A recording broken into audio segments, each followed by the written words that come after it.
al sol y el mar Mediterráneo, su cielo tiene otra luz.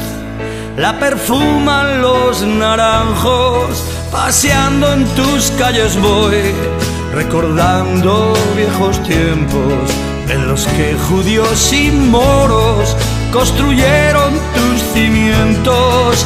Tú fuiste la puerta al mar que se abrió a un mundo nuevo, y hombres como Ausias Marx pudieron alzar su vuelo. Sorolla mostró tu luz, Blasco Ibáñez tus historias.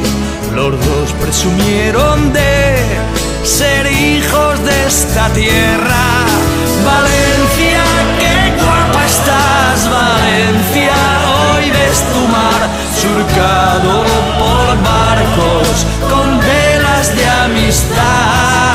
Tu nombre resurgirá de entre las olas del mar, y al mundo entero tu belleza mostrará.